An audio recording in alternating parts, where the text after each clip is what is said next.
letter, this survey, and not like us at school perceptions, not like the folks at Gray, that it's giving you what you need. Related to that then, are we asking the questions that will give you the data that you need for decision making this upcoming fall and into winter? So again, wordsmithing is important. I wouldn't call that urgent for right now, but a couple of things that we bear in mind when we're writing a survey. First, our goal length. Here you are in great shape. When we write a survey, we're looking for about 1,400 to 1,800 words. Right now, you're a little under 1,000 at 953. I have never written a longer survey and thought it was a better survey. Shorter is almost always better. One of the things that we did to help prove that point, we did an analysis of our own work over the last 5 years. For every 100 words that's added to a survey, the response rate declines by about 1%. On average, our response rates are about 15 to 17%. And I'll talk more about that and what that means in just a moment. But let's say you end up with 16, exactly right in the middle of that average.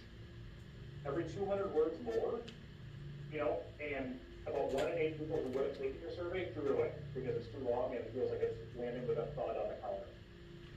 So right now you're in great shape, not only for maintaining the response rates, but also in terms of reading level. So the average person reads about 270 words a minute, but they check their phone, which, guilty, I have mine next to me, check their phone every 4 minutes.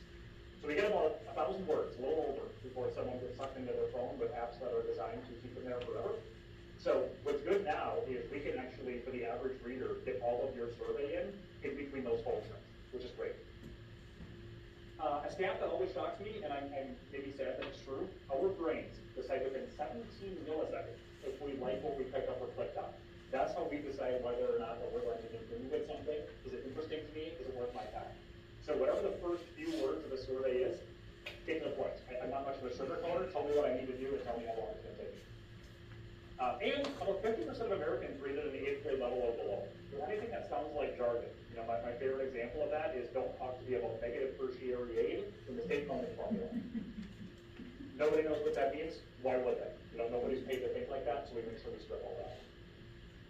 It's YouTube. Yes. We're not ready to. Speaking of, we read with you, we read for you, but you know too much. You've been neck deep in this planning. You know far, far more than your average community member in nature of being very much. So we want to write for folks that maybe care very deeply about the local public schools, but just don't know where you're at in your facility plan. We've been exchanging survey drafts back and forth. In fact, what I'll show you from the survey draft. A few other things before I show you some timelines and survey drafts. I often say this out loud to myself as a reminder. Writers who use simpler words come across as more intelligent than writers who use fancy words. In other words, nobody's impressed by jargon or big words that anybody knows. It's kind of that classic Mark Twain quote. If I would have written you a shorter letter if I had the time. That's kind of what I hold myself to here. We also fashion ourselves as being bad marketers. We don't want to be salespeople. We don't want the survey to sound salesy. If for no other reason, then it's unlawful for you to do so when you're signing this in your official capacity. What you do on your own personal time is up to you. But when you're signing this in your official capacity, all you can be is information forwarders. You can give them the facts, you can gather data, but anything that sounds salesy, anything that's going to sound like you're persuading people to use something is a big no-no in survey writing. And I also always ask myself, what's survey material and what's FAQ material? What really rises to the level of something everybody has to know versus what's something that we could put on an FAQ website and give people a little off-ramp for if they want to learn more, they can. Just going back to that response rate for just a moment. Like I said, our average response rate is about 15 to 17%. When we land there, while we're not perfect, we are pleased with our accuracy rate. We are right about 94.5% of the time. But I want to define what that means. We are not in the business of getting a referendum passed. But we're also not in the business of seeing a referendum fail. We're in the business of getting you good data. So, when we define what's a success in our world, if the data is telling us that a referendum is going to pass, and a Board of Education takes that plan to ballot, and it passes, that's a win, because that's an accurate prediction. But the other side of that coin is also true. If the data is telling us that a referendum is going to fail, but a Board of Education takes that plan to ballot anyhow, and it fails, that's a win, because that's an accurate prediction based on what the data is telling us. So again, not to sound like a broken record, but we're in the business of giving you the best data that we can. And we feel like with that response rate, with the work and so on that you have here, we can do that. Also, because you have a neat 4-page survey, which again, I'll show you in just a bit. Yeah. So let's go to the survey itself. Normally I begin with a timeline, but I want to show you the survey, and then I want you to be able to think about what kind of decisions that you're going to need to make. I want you to react, I guess, to the survey first before you react to the timeline and decide when you want this to get out. Before I do so, though, any questions about how we write the way we do, the accuracy rates, history, anything like that? I don't see it. Okay. So I'm going to zoom way out to the point of it not being readable and I will zoom all the way down. Right now you have a 4-page survey. If we can do a survey in 4 pages, we do.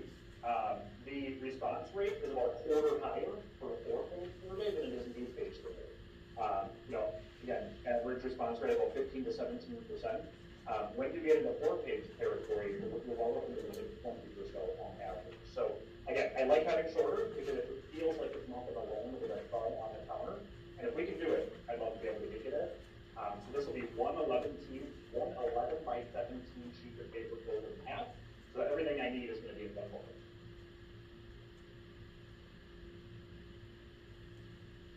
So the first few things people read. So we're noting, dear families and community members, this past spring, that building project referendum did not receive voter support. The referendum proposed, so again, what did I vote on? Remind people here, what did I vote on?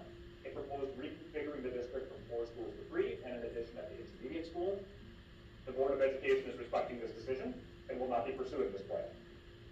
So that's something that's looking backwards. So now what? What's the different plan? Well, since then, we've done reconfigurations to better utilize the existing space in each school. And this reconfiguration decreases the amount of working investment needed to remodel the elementary school. So, in summary then, where are we going? But control be bold. Ultimately, any plan going forward has to reflect the priorities of our taxpayers. Therefore, please take a few minutes to complete this survey, and then a note then that all feedback is kept confidential because it's returned to us as an independent survey company. I'll pause for feedback in just a second, but now that I know what this thing is that's landing in my mailbox as a survey respondent, then I have to know what to do with it. So there are 2 ways I can take the survey. One is to go to the website, and here in this blank space, once this lands in your mailbox at home, there will be a 16-character code that allows me to take the survey once, but only once, so that nobody can skew your data and see it go in a direction that they want to skew it towards. I can also take it on paper, and it is, probably in any given community, I would say between 25 and 40% of folks tend to take it on paper, and that rate can go up a little bit for 55+. So there are a substantial number of folks that will choose to take the survey on paper.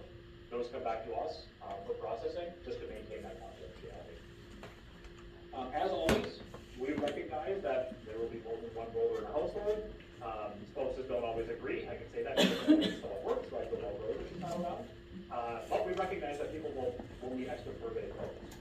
We will provide you extra online code, and we will provide you extra paper copies. So if somebody calls the office and says, hey, my wife doesn't agree with me, I want to take that survey too, or my kid's voting age, I have a multi-generational household, whatever the case may be, more voices are always more better voices. So we'll always provide you extra paper. So those are the first few words. Obviously, we're going to go much deeper when we get to the title goals in a second about what are you going to do, how much is it going to cost, all that kind of stuff. But initial reactions to the first few words that folks are going to read.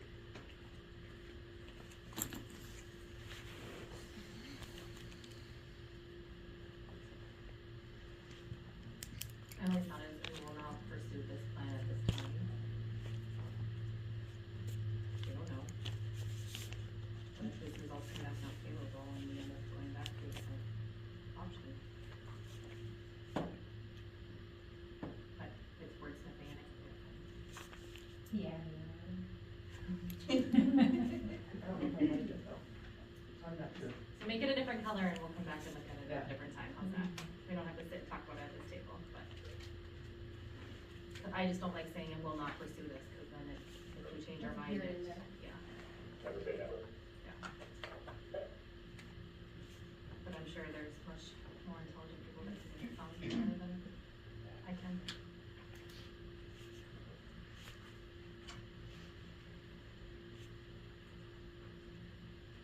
Question?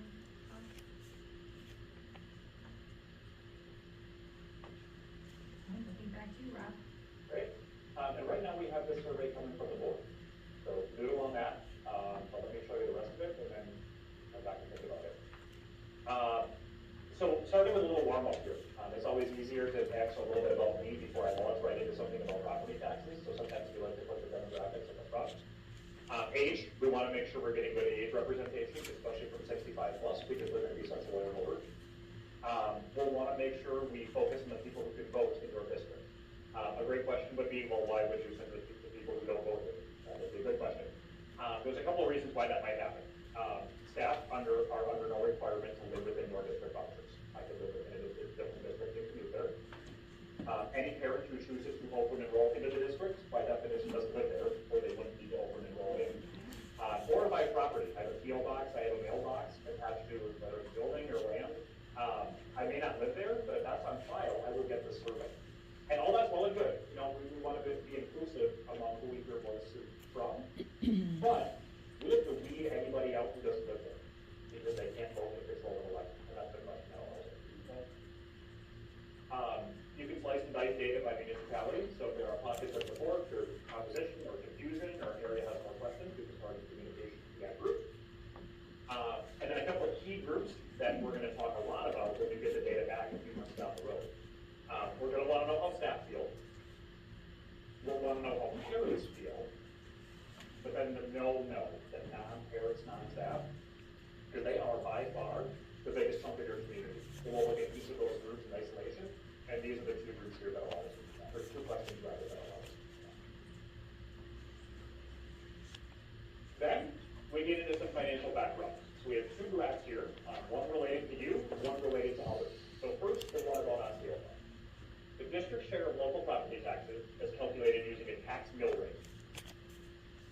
The district's rate has dropped by more than 30% since the 14-15 school year, and in recent years, the board has taken the opportunity to repay debt to save on interest expenses.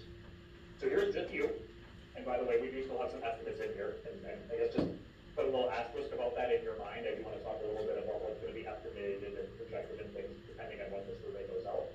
But right now, we got a big old estimate for this upcoming year. And then how do you stack up against others? So, I don't know, this is neither here nor there, I wouldn't call it fortunate or unfortunate, but in fall surveys, we just don't have enough data to be able to get you this year's mill rates for all of your preferred districts. DPI doesn't publish that sometimes until December, sometimes maybe late November, maybe December, based on Christmas time. I really don't want to have to sit on your survey that long just to hold it up just for this graph here. So what we're probably going to have to do is use the most recent published data, which happens to be last school year, but it's still the calendar year we're in, so we do often do this during fall survey. But this is how you stack up against others, including the state average. So based on the most recent data available from the Wisconsin Department of Public Instruction, the school district of Osceola's property tax mill rate is below the state average, and most school districts in our area, with their green down here towards the bottom.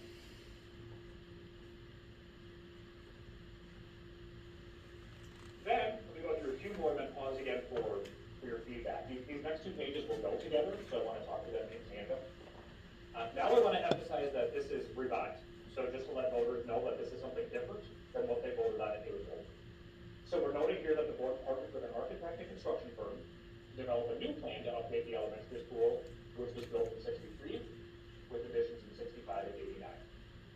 This plan includes the following projects, grouped into two major categories, those being your building systems and your infrastructure, and then your academic or your learning areas. So example of the project here, again, we want to avoid any kind of jargon here. We want to make this friendly, regardless of what reading level I'm at. So examples might be updating the entrances to better monitor and control visitor access. The security cameras, updating your major building systems, be it your HVAC systems, electrical, plumbing. Your pickup lanes, so make pedestrian safety, student safety in the mornings and the afternoons much safer. Replacing the roof, improving energy efficiency, the fire alarm systems, playground areas, removing asbestos, and then your academic areas as well. So renovating classrooms to better serve kiddos in special education, resizing the classrooms, especially for your youngest learners, and then making sure that any areas that don't comply with ADA code won't meet them, especially in those areas that you're working in.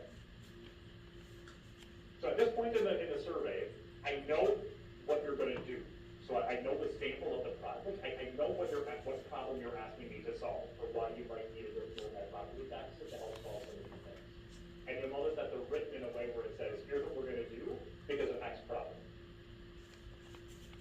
However, that really doesn't do you a lick of good until we tell people what it's gonna cost to them based on how much property value they have. And we try to do this in a couple of ways to be as transparent as possible and also make it pretty easy to multiply. So once I know what the projects are, then we turn to, I guess, literally, and figuratively, this is the last page here. The most important page, funding support. The cost to update Osceola Elementary is too large to be funded from our annual budget. So instead, we would need to secure a voter-approved facilities referendum. This type of referendum is common, so we want to paint a picture here. This is not an Osceola thing. You know, you're not the only district by any means that are exploring referendum. Nearly everybody has done this, and specifically just in the last 10 years, 2/3 of Wisconsin school districts, including Osceola, have approved funding to update their school buildings. We want to remind people that this isn't, this isn't something that the Board of Education or the district is doing wrong. This is something that everybody experiences with development, especially over the last 30 years. The table shows the estimated annual tax impact for various property values. Financing assumes a multi-phase borrowing plan repaid over 21 years at the interest rates you see here. So kind of noting people that, well, not exactly like a mortgage, this isn't like a one-year thing that we're going to be spreading out these costs over time. As it stands now, the cost of the plan for every $100,000 of property value is approximately $14. In order to try to, make that clear for people who own different property values, at 250, 45, at 350K, 49. We would also denote that in a repeat of the chart that you saw on page 3. So this is no different than what we had earlier on in the survey. Here we're just showing the little cap, or where it will rise to, should I decide to approve this as a board.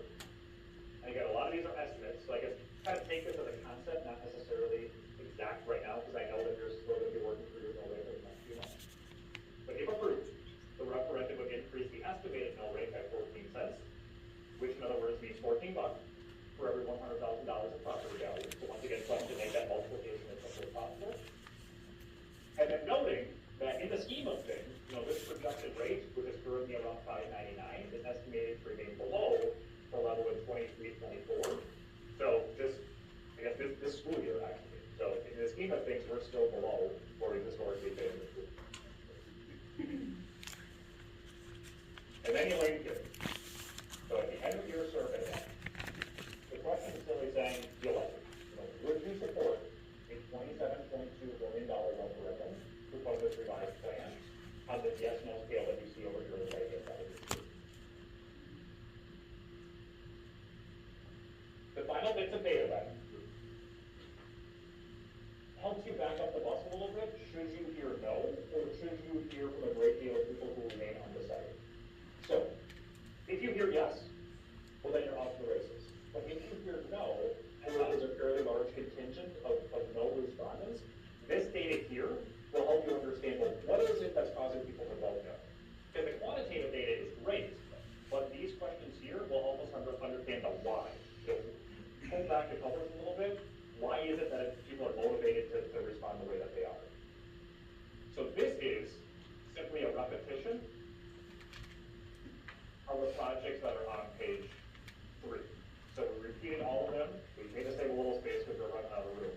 But now I can go through that plan, and I can say, well, I'm voting no, or I'm undecided about this, and you'll get some quantitative data to back up with repeat. Along with, maybe it's not about the specific project, maybe in general the project is too expensive. Maybe I'm experiencing other tax increases by other taxing entities of mine, whether it's county, Texas, and so on. Maybe I'm not supportive of any referendum, or I just don't have enough information. And then one final, what other information would you need before making a decision? This will also be really helpful as you get stopped at the post office, at the grocery store, as you're holding your info meetings, should you decide to move forward. These will get you some of the questions that people are noodling on, so that you can nip them in the bud before you're ever asked them. It shows that you're honoring the data, and it shows that you're reading the data, and say, hey, I know there's confused about this, so here's what we're going to do. So, I recognize that is why your host right here.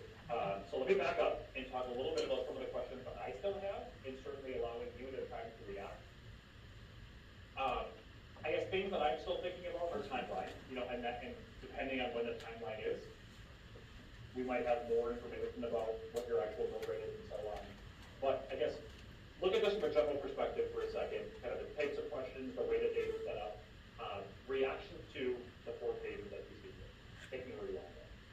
Rob, on the electronic survey where it says comments, questions, suggestions about the revised plan, is that gonna be just an open field that they can free text? 100% correct. Yeah, and as far as I know, there is no air filter, so I can talk about it 100%. Great.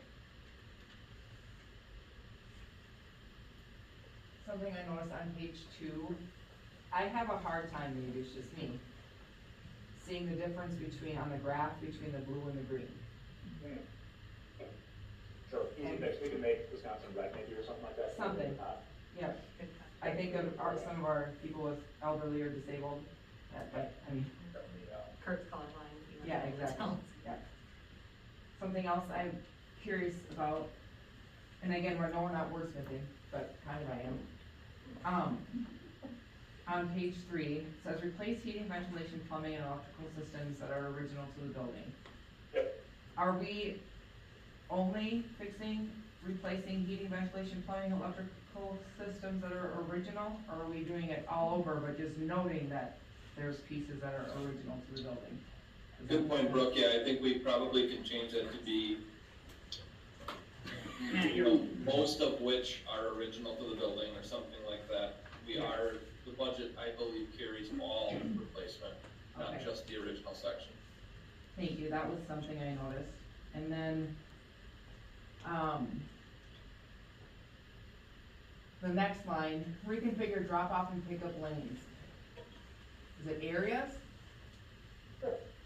That's a big reason for me that we're looking at doing this, is to address the parking situation. To me, that reads just, we're gonna fix the lanes right in front of the building that we currently have, and to me, it's like, no, I don't like that.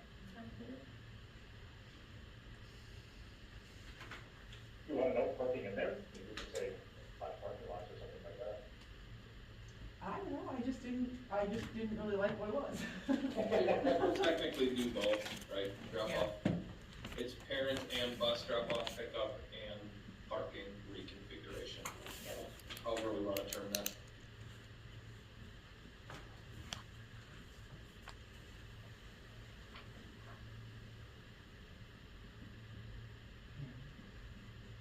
My last thing is not going to be popular, but I have to say it because it's on my head. On the last page, undecided or not supporting, there's still a number of people saying they want a new school. Should we throw that on there as an option? That would, I don't know. I personally don't mind giving more options there, because if somebody's truly, so when we look at this, I think, Rob, this is something I've been kind of personally wanting to see more of, is the probably no one definitely knows, we care, obviously, we wanna know why they aren't supporting. But if we get a response rate back that's 50-50, or we're not sure, I think we wanna look at the undecideds, right, and say, why are they undecided? Is there one reason that we could start communicating about, or change, or tweak to help the undecideds? So, I'm not opposed to say, I would only support another option. a different option, or I would only support a 3-building solution, or I would only support a new school, however we wanna put that.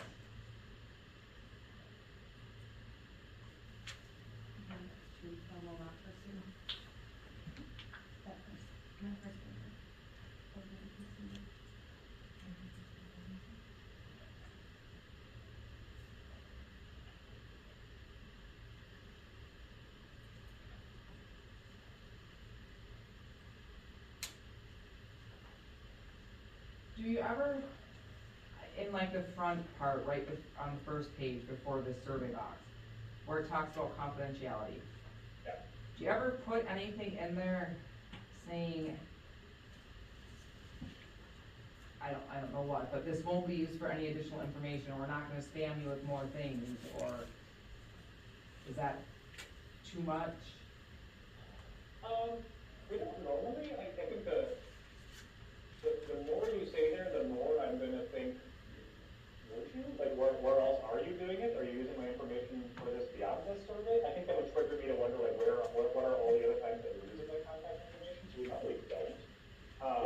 Kai, so we don't have their contact information, right? We're literally That's sending true. this a random mailbox, so we don't know who the heck their respondent is. We have no way to connect the respondent to the mailbox. That's true, Correct. yeah, And that's a good point, and especially, I mean, parents have their email addresses, but you already have those anyhow, so it'll already be subject to any. that's a good point. And just people are so hesitant, and I get it, to give out that information, but you're right, thank you. I won't make you watch my format here. My OCD hates that it's uneven now. Oh my God, no, don't even tell me about it. Stop it. Don't give it to me. The ADA is on there twice. What? The ADA one is on there twice. Oh, yeah. Remove it and. Now we're back to even, thank you, Ms. Anderson. No, we don't wanna add more work. Oh my God, I can't watch this. Okay. No, if I have to do it, everybody knows. Yeah. So, yeah, that's how that goes. So that brings us to a timeline then, Rob, right? Oh, yeah, sorry, I will go with it. Thank you. Yes, your timeline. Thank you for giving me that. So we have two different directions we could go. Oh, I- One is a- Oh, Tyson has one more question. I'm sorry, I have one more thing. Yeah. Is there any way at the very end, just say thank you? Thanks for Yes. taking the time, Yeah. something. That was my last thing, I promise. Yep. Thank you at this time.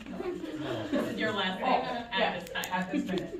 Yeah. Yeah, I will decide it. Okay, so your timeline. Again, there are pros and cons. I don't know that I have we should really do it this way recommendation, but I guess let's think through them together. So, let me start with the ASAP, I guess. If you launch this, I guess sooner rather than later, we're here on August 14th to review this with you. We have, figured just under a month to wordsmith to our heart's content. We finalized this survey just under a month, at which point we would send it to the printer. We do like to be kind of conservative with our printing and mailing estimates, especially during an election year. I assume you're throwing away just as much stuff as I am at this point, and printers love it because they get a lot of time to print all that crap. So we need to give them some time to print all of it. If you go to print on September 13th, it'll land in mailboxes probably very early October. Parents get it around the same time. To maximize your response rate, we want to keep the survey open for about 2 to 3 weeks-ish. You got a good window here, you got to get 3 weeks. And then that would allow you to get data back probably late November-ish, which would give you a couple of board cycles to figure out what you're going to do before a potential resolution is due in January. Even if you were ready before then, let's say, you're like, yep, this is what we want to do, let's go. I don't know that in good conscience I would tell you to go faster, because if you go too early in September, there's so many things coming home from kids and staff. We're trying to make sure they know everybody's name, and parents, or my kids getting on the right bus and all those things. I do like to let the beginning of the year quiet down a little bit before something else goes home with the kids and it's communication or something else lands in mailboxes. So I do kind of like that homecoming time to get something in mailboxes, and that's what will be reflected here. The downside, I guess, is it is before the election, and I don't know if that's neither here nor there, it's just competing for attention. There's just a lot of things obviously landing in mailboxes that their survey can compete with. And if you go on this rate, obviously you probably would not have your mill rate, signed, sealed, and delivered by when the go to print on September 13th. So there would still be some estimates and projected language here and there throughout the survey. That's not abnormal. I mean, everybody who does a survey in fall, it's kind of the way it is. But that's kind of the pros and cons of doing it sooner. If you go after, the flip side is true. You get some more time to finalize your mill rate. You're going to compete with the election a little less, but it means you'll have less time on the back end to figure things out if need be. So if we wait until after the election, our goal would be to have it land almost right afterwards, so that later in the week of the election. But the deadline won't be until late. Actually, the deadline here, this is the Monday after Thanksgiving. So we'd be giving your results, December 11th. Unless you have a special board meeting or two, you basically have to move fairly quickly, about a month and a half, about 6 weeks, you have to turn around and make sure that if you do have support, that what you want to take the ballot, and what you want to take the ballot is exactly what you want, that it's right tax impact and so on. Matt, Megan, I don't know if you have anything to add to that, but that's kind of the pros and cons of each. And again, I don't know that I have a right answer. I'm just kind of curious to pick your brain and see if there's one you like more than the other. I like like option one better. I think, that if you nailed it on the head when you said with the political ads and things, I mean, it's a presidential election year, our mailboxes are gonna be full. And I don't want it to get lost because I want people to take the time and answer the survey, so. And it's up, these surveys are always twofold, right? We're also educating our community in, so I don't want it to get lost. I also like the idea of firming up the mill rate and things with that coming out in October. To me, that's another added plus, so. Yeah, we have assessments going on in our communities too, that's the other part. In theory, they won't have their tax bill in hand when the survey comes, but hopefully there's no confusion as to all of that going on in different communities as well. I really like option one.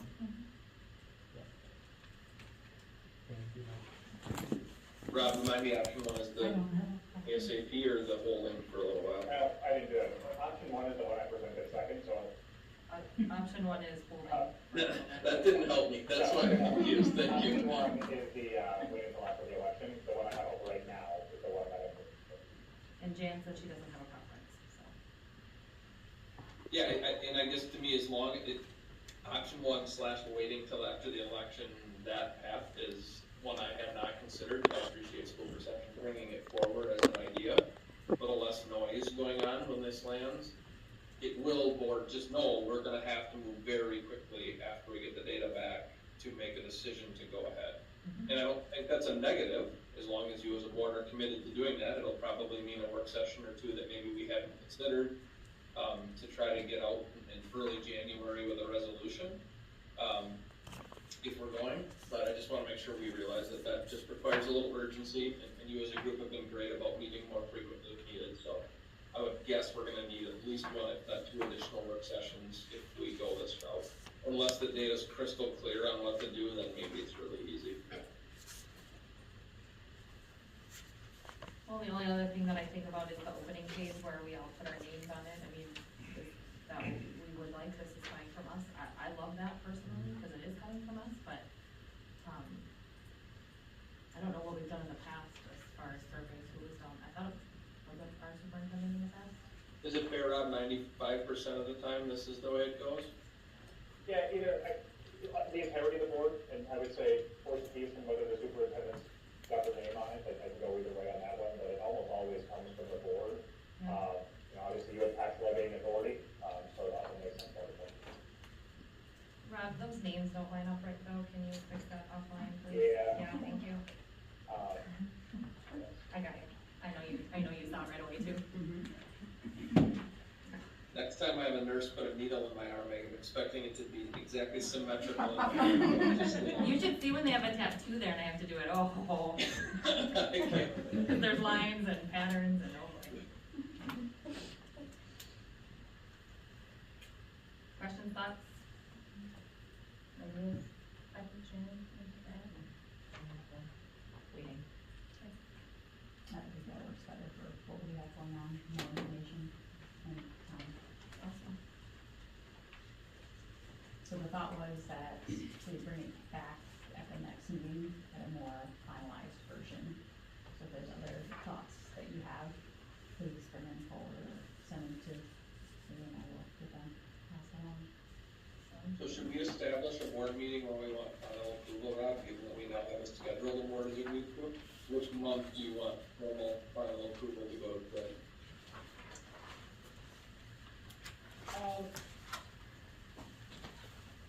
Yeah, I don't know a very good answer to that, but the reason I'm noodling is you could approve it next month in theory and just say, we approve this in concept, just put in the final mill rates when you know it.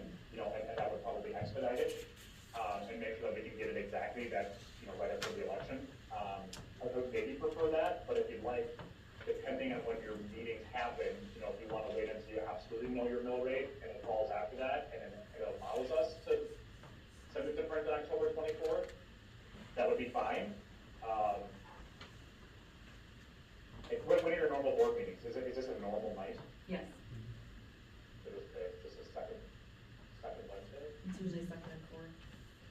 But we have our annual meeting in September, so it's a little longer in September. So we could have you say, yep, this is what we want, send it off on October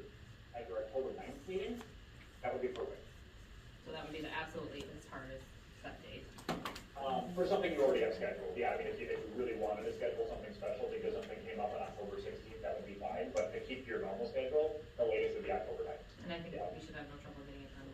Everyone certified, or, Oh.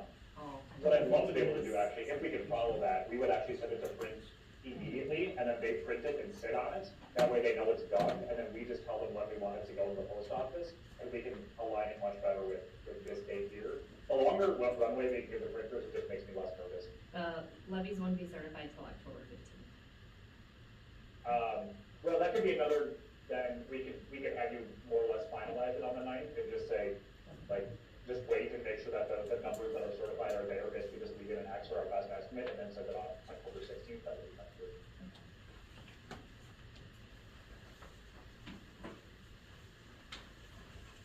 All right.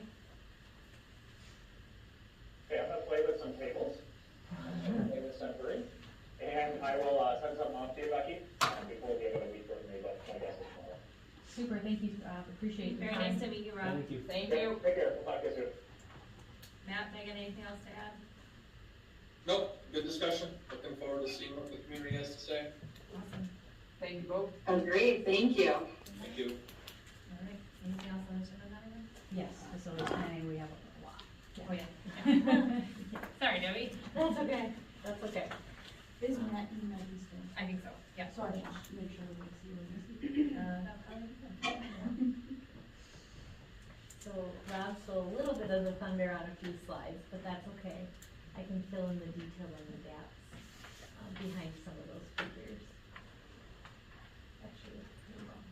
Yeah, back Oh, to- yep. I was on my old one, sorry, bear with me. Wait, please switch down. Thank you, Carleen, for being here tonight. Thank you. Thank you for giving me grace. Okay, well, it's good to see you again. Hope you had a good summer, and thank you. We're diving back in. So I just wanted to start with the foundation around the why we're starting. We're talking about a decrease in 24-25, and then setting the stage for that estimated increase that we're talking about specific to the referendum. So this is our historical and estimated total school mill rate. So similar to the chart that Rob shared, fewer years, more detail. So we don't need this kind of detail in a survey, but it's helpful for you to have this background information to help answer the why. So the total school mill rate is estimated in 24-25 to be less than 22-24. And the primary reason is because the non-recurring operational referendum that had been approved retired, and so that levy authority goes away. So that is key in our 24-25. So we're going to be talking about the impact over for referendum debt, and we're talking specific to the debt portion. But overall, it's anticipated that even with the new debt, the total school mill rate is estimated to be lower in 25-26 than it was in 23-24. And I have an updated visual to that later on. So just setting the framework, lower in 24-25, primary reason. So did this get corrected on the website because it has Lake Geneva or whatever on the board docs? It didn't have Osceola up in it, it had Lake Geneva in the name on all the documents. And this is, I have up right now, Jan, what's on the board docs. So it must be Okay, so then updated. the title is wrong, but the debt didn't, line up to the debt that was on the schedule you guys had at the last board meeting either, so I thought, oh, maybe it is Lake Geneva's and not the Osceola. No, that is Osceola. But that was like within the last half hour, so, when I was on the board docs, because the stuff wasn't out there earlier, like at lunchtime, so. So that chart does represent Osceola, and that blue bar is representative of the levy that the board talked about last month for debt, when you were discussing, what you might anticipate to levy. Do you want her to go back to the bars? Yeah, can you just Yeah, find out just, things? just Yeah. looking, Yeah. so that we have bar, Yeah. the blue bar that represents the existing referendum debt. So that the board last month talked about how much they anticipated they would levy for that this year, and the board gave the direction of the scheduled levy plus one more levy, and that's what's represented with that, the green portion of that estimate there.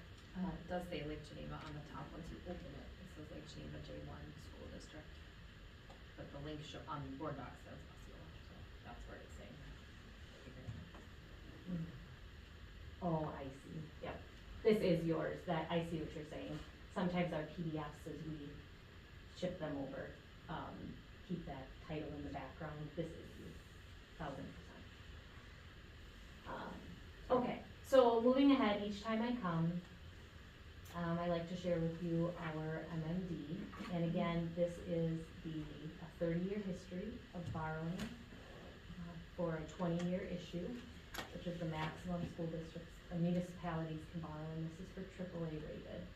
So just to give you perspective, last time you were rated with AA-, which is 3 notches below the AAA. So if you would have borrowed last week, you would have borrowed at 4 to 4 1/4 relative to this scale. But what's important on here is we're still borrowing at great rates. To put this in perspective, I actually did look back at some of your past referenda. And so if you look on the chart, you had a past referenda for debt in 2000. Scroll down. Thank So you. you can see the years. Oh, no, Oh, you're no, okay, you're on the right you're one. Yeah, 2000, 2001, so you can see those would be above where we're borrowing today. 2013, which is above where we would borrow today. And then 2020, which you got to take advantage of those low interest rates during the pandemic. So still a good interest rate environment. A notable thing is that interest rates have recently started to trend down. And because of that, we're using a lower interest rate in this financing plan than we were in the previous. So if we hop to the next slide, we go to our summary of our referendum tax impact. So Rob kind of stole the thunder with the 14-cent impact, but I want to talk about the assumptions that go into that 14 cents. So first of all, it's 27.2 million, so the last referendum was a higher amount, so lower amount as we come in, 27.2 million. We're using planning rates of 475 to 525. 475 for the first phase, 525 for the second. We're amortizing out over 21 years, so 2 20-year borrows stacked next to one another. We're using the TID out value, reflective of what Shannon's using in her revenue limit worksheet as an estimate for next year, and then we're using 2% growth thereafter. And then important to note is the impact over the 14 cents is based on the estimated mill rate for 24-25 for debt of $1.31. So that, if we go to the next slide, there's a visual representation of that for those of you who like those visuals better. So in 23-24, the levy for debt was 69 cents, the mill rate. In 24-25, based on the levy as discussed last month, would be $1.31, and that's again based on an estimated property value. And so if we take that plus turn that extra levy off next year, turn on the new, the difference in total bar is 14 cents between the two. So that's how we're calculating the 14 cents. Notice how the sum of the two, $1.45, is still the total for debt, and when the new debt falls off, that bar would continue through to 45.46. Why wouldn't we take the difference from what our limit is plus our 1-year debt payment, which is what we would be required to, and not take that levy amount to the 25-26? It certainly shows the right picture to the taxpayer, because with the additional debt, payment. It doesn't show the right picture. So the reason why we use the 24-25 is because that levy is going to be approved and it's going to be sent on tax bills. And so the first impact for the new referendum wouldn't come on until the 25-26 tax bill. And so when they get their 24-25, that becomes their new normal. And now we're showing the impact on that. So similar to that, if you fast forward two slides, we'll come back to that one. This is the detailed version of the stacked bar graph that Rob had in the survey. And so 24-25 becomes our new normal, and now we're communicating and calculating that 14 cents over what 24-25 is. If we were talking today, the last approved levy, both are actually lower than 23-24. Am I answering that? Any questions related to that?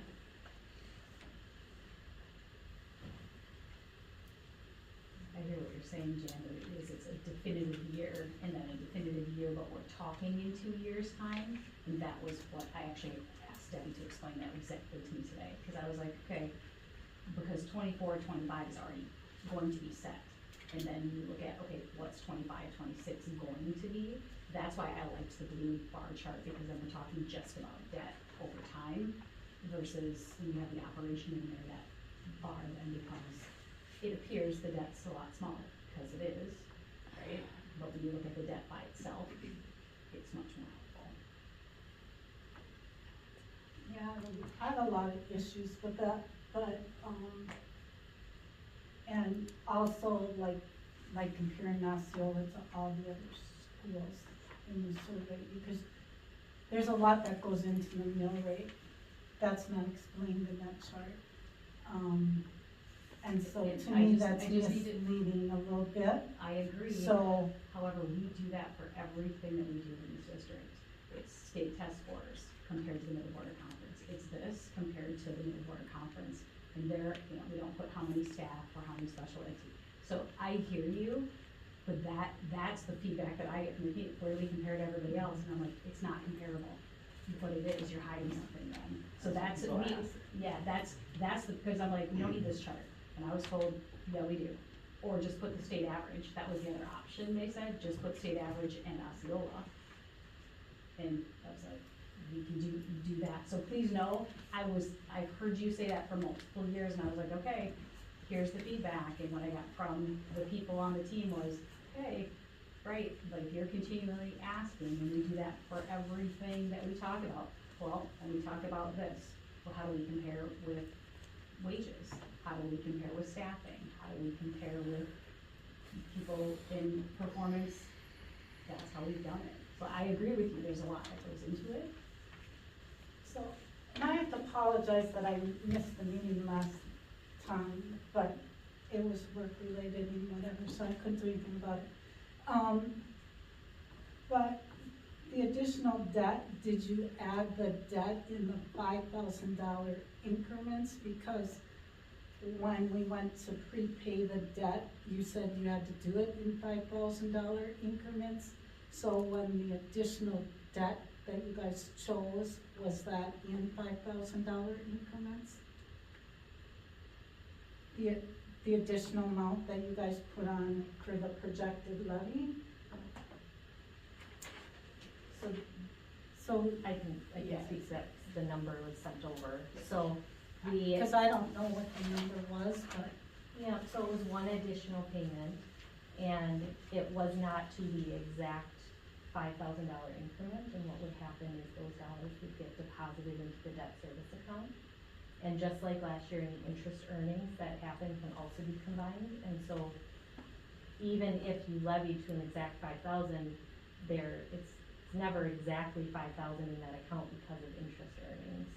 And so any difference between what's in there and the 5,000 increment stays in that account, and then has to be used for debt service and can be used in a subsequent increment.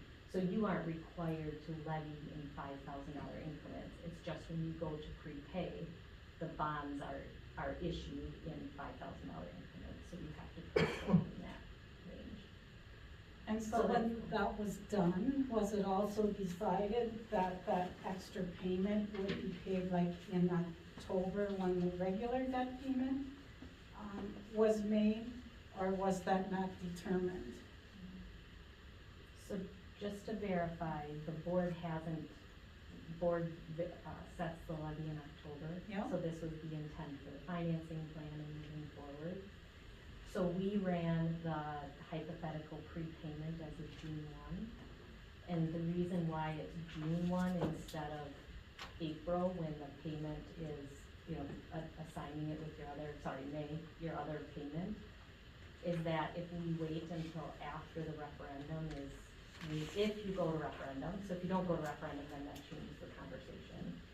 But the prepayment scenario run with the additional levy, if we apply that prepayment and look at that one issue itself, it estimates $65,000 of interest savings for that issue, which is great.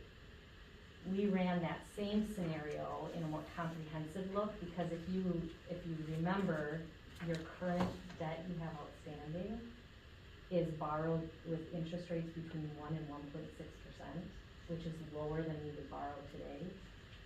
If the district chooses to go to referendum, and you're willing to wait until the referendum results are known, we can take that prepayment and instead of applying it to the maximum savings on the current issue, we can apply it to earlier years on the current issue. So you'd save less on the current issue, but you'd save more on the higher interest. And I had the team run that scenario, and the difference is over $200,000 in interest savings by applying it here if you go to referendum and it passes. If it doesn't go to referendum, you can go back to the original plan. So all of those things were factored in and part of the recommendation or the suggested timing of this.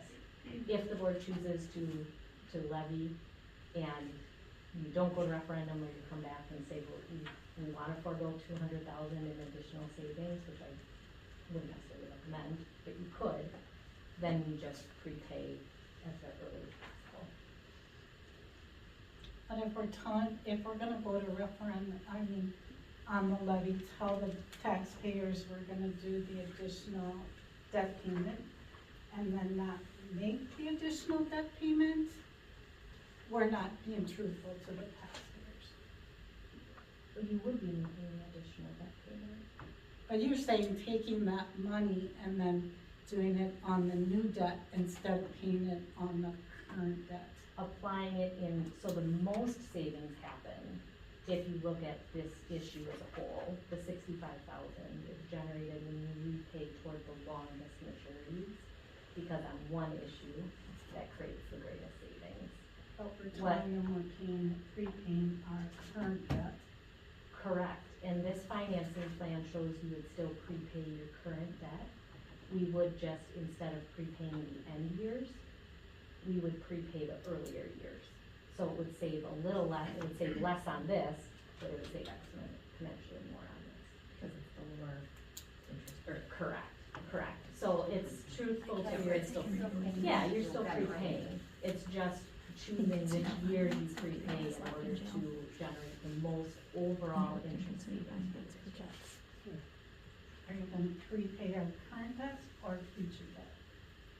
just say Prepay prepay. debt. Prepay debt. If we say it that way, then are you more comfortable with that then? We just say prepay debt better than new debt or old debt? You can't theoretically prepay debt we don't have, so.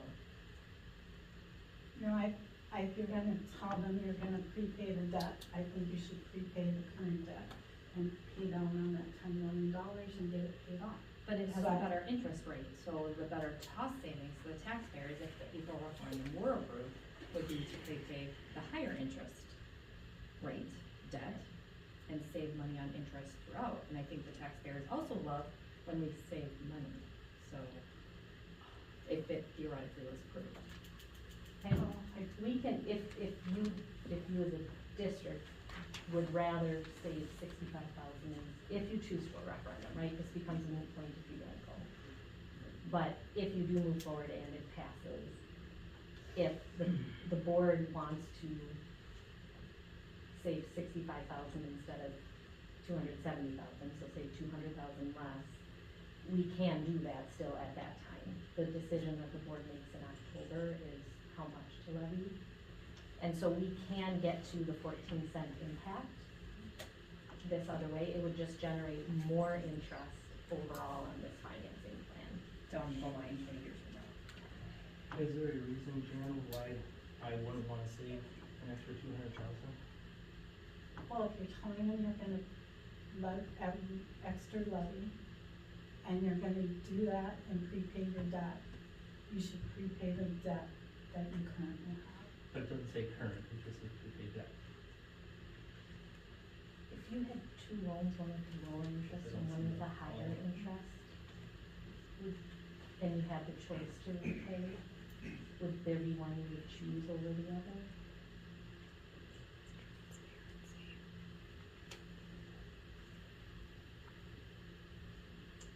And maybe it's just a movement of the future, Yeah. like, cause there's so many No, we variables just add the involved. words that depending on how this all turns out, we will do whatever it takes and saves you guys more money.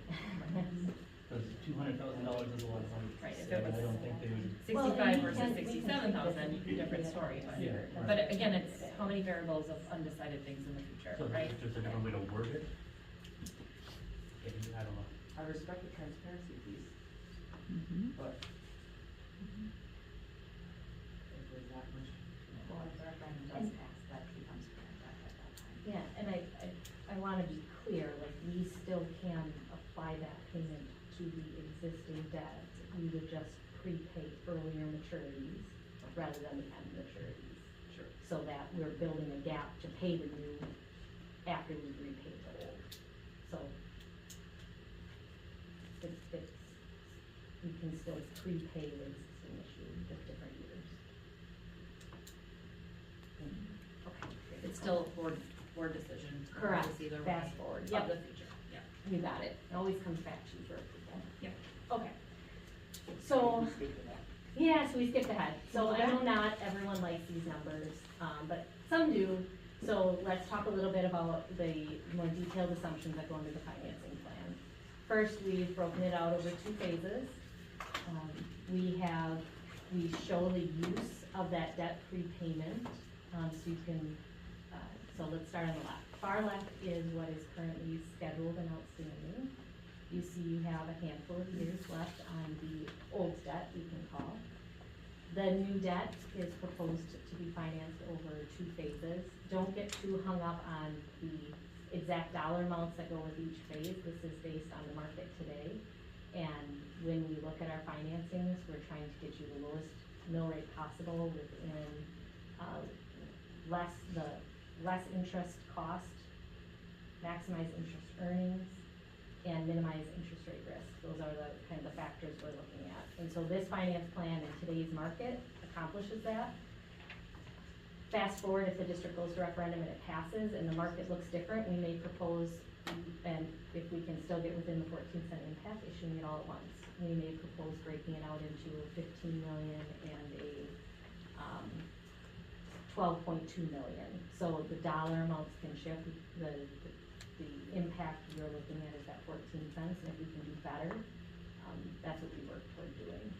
But in the current structure, in the current market, we're taking advantage in phase 2 of bank qualified status, small issuer exemption, so 2 things that maximize interest earnings and in a typical market get a better interest rate. Phase 1 is the larger amount, helping us to avoid interest rate risk. You can see the 475 and 525 planning rates. Again, those are 50 to 75 to 100 basis points above current market. And so you would lock in the lowest interest rate if it passed when you borrowed. And the estimated impact again is calculated over the $1.31. So if we go to the next page, or the next slide, that gets us back to where we were. And then building it to perspective, and I know Jan, you just commented you don't like the slide, but on the last slide, Just bringing this into perspective, yes, every district's mill rate is comprised of different components. Everyone has a revenue limit levy, some have debt, some don't, some have more debt, some have less debt, some have Fund 80, some don't. There are all different combinations, but this still represents the same, that if you take a property of X value and you move it from district to district, the estimated per thousand impact that they would experience. So Osceola is low within, this is athletic conference, and below state average.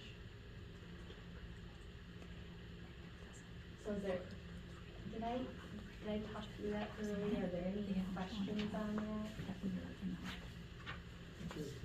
So as And I just wanna come back because I hear some rumblings behind me. If you come back to the detailed financing plan, I do wanna talk through the two phases. Notice how the second phase has filled in the gap. So we are paying principal in, all except one of the years on this financing plan. You would be paying principal on the first 17 million first, then we would pay principal on the 10 million second, and then we would pay principal on the 17 million. So throughout the whole financing plan, you are paying principal. We have to look at the two combined. We would just issue it in two parts, and in order to maximize those items I listed earlier. So we are paying principal on it, but because it's broken out in two parts, it can be tricky to interpret. two loans, right? Correct, you'd be issuing it in two parts, but the comprehensive loan. I think that helps to understand why it's in two loans. Yeah, you got it. Yeah, what would it look like if you had principal and interest all the way through the loan? Yes. Instead of not doing principal until 35, 36? So you did principal and interest on both of those all the way through? The impact would go up. So this financing plan, you could levy more each year, kind of like you did this year, and you could accomplish that same thing, but what you described would make the impact go higher than 14 cents, and it would lock you into having to levy more. This locks you into a 14-cent impact, and then if you wanted to levy more in a given year, you could. Which I referenced last meeting when we made the extra debt payment pre-approval of current debt, right? That I remember sitting at this table having the same conversation about the 10 million, that some board members didn't like how long of a time frame we took. And the conversation was, then if we have the ability to make extra payments, we make extra payments, which is exactly what we took action on last meeting, right? So add a cost savings of the interest savings then, which would always be the goal, so. Can I get a printout all like that? Like the principal and interest throughout the whole thing? But does the majority of the board want that? I Because want it should be, I know, but we don't do separate work for just one person, unless it's something that's easily accessible, but is there somebody else that would like that option? 2-minute chart in Excel. Okay, then we'll have a conversation when I get offline, but it should be the majority of the board that wants to have additional work and documents created.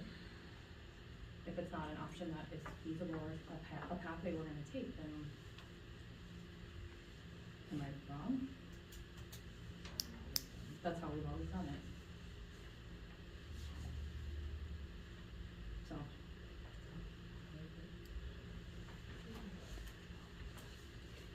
Okay.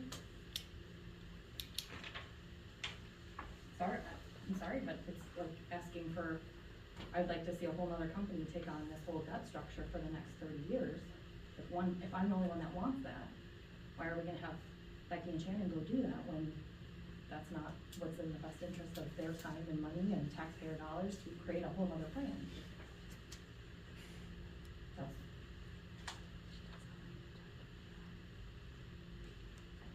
Sorry. It doesn't take that long to do it. It's about 2 minutes.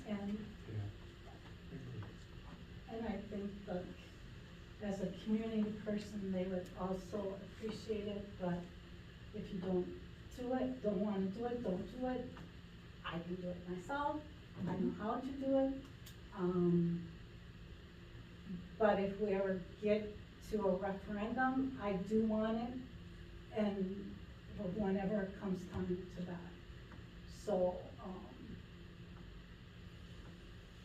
I would, if you don't wanna do it now, I would appreciate it if we did it in the future. Okay, noted. I'd want it in the future too, though, 'cause I remember it came up Yes. with our last bill. Last thing to note on this is, I mentioned the conservative, the planning rates that are above market. If we were within this exact financing plan, if we would have issued last week and locked in at the lower rates, the total interest cost would have been about 1.8 million less than what's shown here. So just know that we're using those planning rates, we'll continue to adjust, continue to tighten it up. But wanted to give you a variable around that too.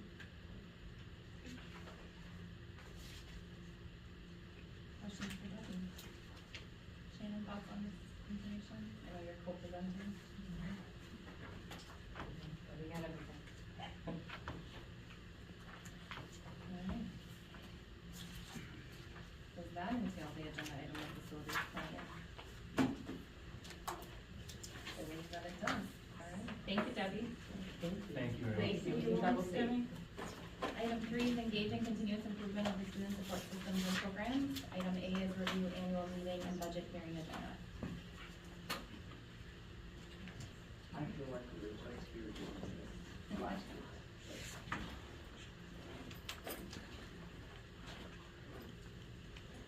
So I do believe that this is the exact same agenda as the last year. Questions, comments, concerns on this? We do, have, Justin coming. The parliamentarian will be there, as a representative to help as well. He was there last year. Justin Andrews. He's from Well Riley.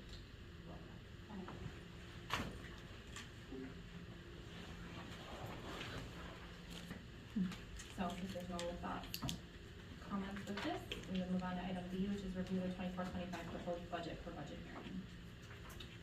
This, I caution that, again, I always say this, and some of the broken record, but these numbers will change. 22-23 audited will not, 23-24 unaudited, obviously, we have our audit starting next week, but we don't anticipate them changing drastically. There's certain things that come up and adjustments that have to be made, and then that proposed budget for 24-25 until we get that finalized, October 15th. Equalized value is the October 15th certification aid from the state, looking to leadership here. So this is just getting this out in front of you, take a look at it, if you have any questions. As we update it offline, I will continue to send you guys updated copies. Questions for Shannon on this one? Audit starts next week. And it goes to the paper. We are required to publish the budget publication 2 cycles in the paper, so September 16th is our board meeting, paper comes out on Wednesdays. So the Wednesday, Probably the last week in August. actually, 4th of September it will hit, and the 11th of September. Questions, thoughts? With this? Alright, seeing none, that takes us to C, review the revised 24-25 school board calendar. Would like to issue an apology, on this one. Oh no, we're on, well, we're both in there, I guess. So the link that we need is the actual school board calendar. Somehow, in all of our conversations we had about board meetings, all of us missed that we were meeting the Wednesday before Thanksgiving. Whoopee.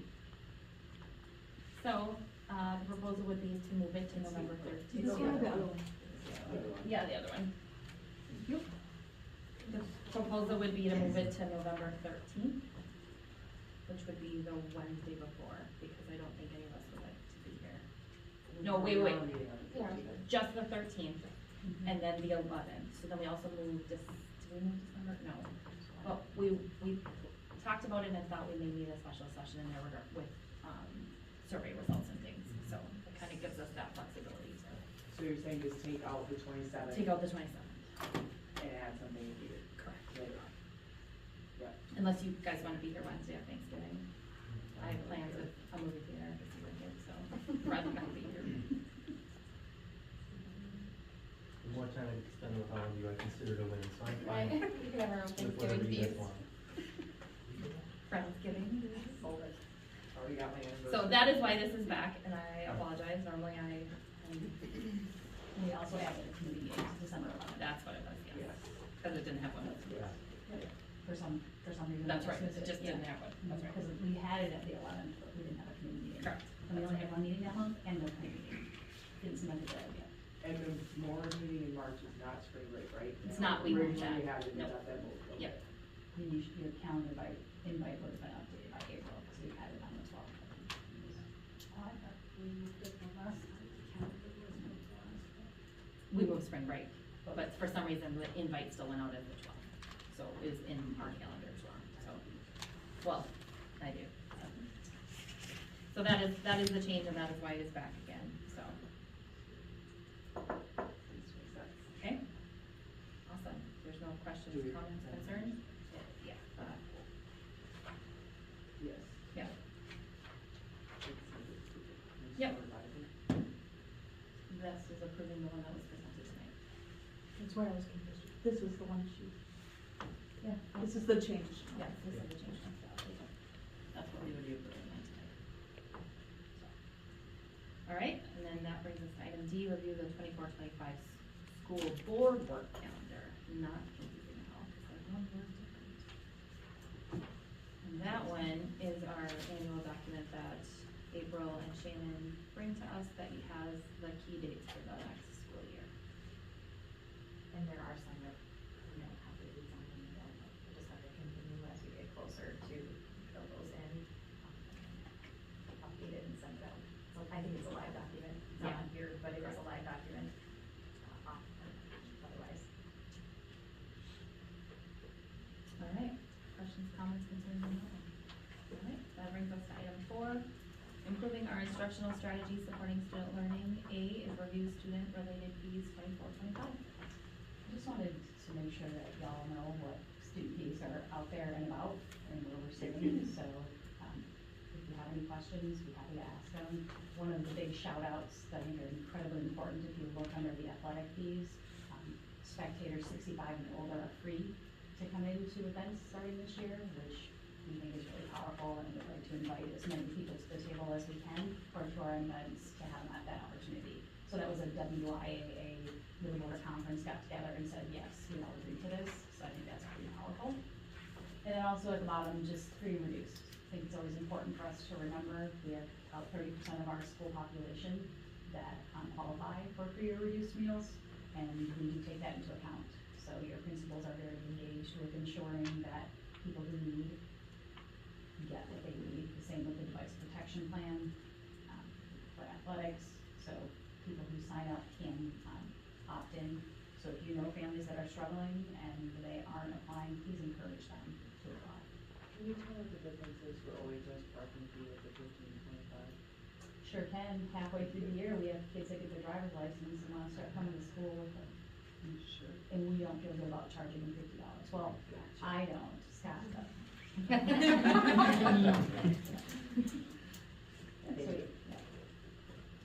Prorated. Prorated. Based on when you turn 16 and have a car you can drive. Any questions? Just gonna kind of make this an annual August update, so that everybody's aware. So what are the activity fees actually used for? Our PBIS strategies, so positive interventions that we do with students, so any kind of event that you see at the intermediate school, if they have a pie eating contest and silly string at an assembly, that's the account that comes from. Or like the Lionheart thing that came to high school, or If we buy a group of students something, that's where we get it from. We can give you specific details. We had that conversation as a team. I go, you know, you're gonna be asked, are you ready? Are you ready to ask questions? Darren's like, I know what we spend it on. But that, for real, it's student-specific items. We have a separate fund that we cover fees of students that can't afford, so that's not, this is when we have activity nights. I know at the high school, half of the fee goes to Oscar, to our student council, so that they have money to be able to provide for the students the activities that they do. Just a curious question, if they are students that are free and reduced, how do they get the free entry? Do they have to say that there, or are they given like a pass ahead of time into the event? I only ask because I could just imagine some kids not wanting to tell the ticket person. That's for people who are 65 and older. So the free and reduced But what people about the don't free? get into athletic events. Okay. If someone came to Scott or Amanda and said, I need a season pass and I can't afford it, then they would Okay. be taken care of. Sorry. Yeah. Thanks. And also for like registrations, Mhm. for student registrations for athletic and stuff, if they're on that, that's all. But activities isn't necessarily like the field trips, cause I know for some field trips, classes have them covered, but sometimes kids, I don't know, pay extra going to like fair or something like that, right? Right. Yeah, I wasn't just asking for you to know. No, I agree. Mhm. It all adds up, but especially when you got more than one kid, you're writing all these checks, it's like. Well, when you think about the beginning of the school year, it's school pictures. Oh, It's a school pair of shoes potentially. And Athletic then, fees. yes, put money in the lunch account. There's a lot that's happening right now for our families. I'm so excited for my save money, so I'm sure 35 another ice I'll take the 100. All right, anything else on this one? All right, that brings us to item D, review student clubs and activities. All right, so, Scott and I were tasked with going through our clubs and activities. So I just put up there, oh man, do you think you could refresh? You probably had that up for a little while and I was over here just like, you know, you were, yeah, there we go, see, it's a little bit, Sorry, because I I was realized like, oh, it's a little hard to see. Oh, don't put me on the timer. Yeah, sorry, we're gonna really test Talk you fast. there. I don't know what just happened. I know, it's gonna start just going faster and faster. So just the definition of what a club is, an organization of people with common purpose or interest, oh no. I'm gonna Okay. start it over, You're just so gonna it start it doesn't over, okay. give Will us meet all- regularly and take part in shared activities, so very broad, people coming together. Reset, pause, go ahead, Amanda, I'm so sorry. Okay, perfect. Okay. All right, why do we want kids to be in a club? So top 5 reasons you can find or build community, big part of students and growing up. You get to meet new or just different people that you might not normally get to interact with.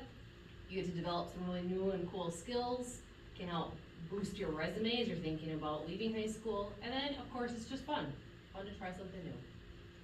Or frightening. Or frightening, but Or also, fun. also really fun. All right, so why are we doing this review? Part of it was we were asked to. We were gonna take a deeper look at what we offer, why we offer it, and the compensation that kind of ties with it. And when we started to look at the why, it was like, when was the last time that this has ever been looked at? Because it was long overdue. No idea, no one knows. Okay, so then how did we do our review? We surveyed staff, so asked them to fill out a form about what they currently are doing, or if they're doing anything, if they're paid to do it, what that time looks like, all that kind of stuff, so we could learn a little bit. Of course, not everyone filled out the form, so that's just one piece of information. Then we had a co-curricular payment list that we received. Then we compared that to the district-approved list of clubs that we found a document on. Then we looked at everyone's web pages to see what they advertise that they offer, and in course guides. So put all that together, made our list. We also looked at what other schools do. So in that review, we also compare ourselves to other schools. Right? We have 2 board policies that go along with clubs. I know it's very small, I didn't put it all in there to read to you word for word, but just kind of calling out that there are 5 pieces that one of them or more we have to meet that criteria for it to be approved. And those are all approved with an advisor. Okay? Then the next policy on the next slide is just equal access. So if it is a student-led group, so there is no advisor to this group, it's just a group of students getting together and running a club, which they can do. They have equal access to, whatever we offer approved clubs, they get equal access to. And we can also assign an adult in our building, to be supervisors of that group, so they're not engaging in that group or leading that group or organizing activities, but they're there monitoring for safety purposes, so we can do that too. Okay, after we put all of our clubs, and I'll show you a list of all of our clubs at the end, as we started to organize them, they kind of fell into different categories, so it was just like a fun game of where do we want to put this club. So, came up with lots of different levels. So the first one would just kind of be a trial. So let's take Capitals Club. We've had that in the past, it's gone away for a while, that teacher retired, and so it just hasn't been there for a while. Now, it was brought up to us this last year, like maybe we wanna do that again. So we're gonna put them in this trial club, because that old advisor is completely gone, so was that club. So the new advisor is gonna give it a trial year, so they're not gonna be paid to run this club, they're just gonna do it out of the kindness of their heart, and they're gonna make sure that they have, they're growing their club, they're making some goals, thinking about what do they wanna do in the future, that kind of stuff. It's just a trial year. If all goes well, they're gonna come to us and ask, can we keep this club? We've got 10 members, we're doing great things, we wanna keep going. And then we're gonna say, sure, why not? And then they're gonna be a developing club. So they're gonna be paid kind of the lowest on the pay scale, if you will. And they're gonna show us one more year of some growth, but that advisor would be a paid advisor. Okay, so they all happening during the day. So open water fishing is a great example of that.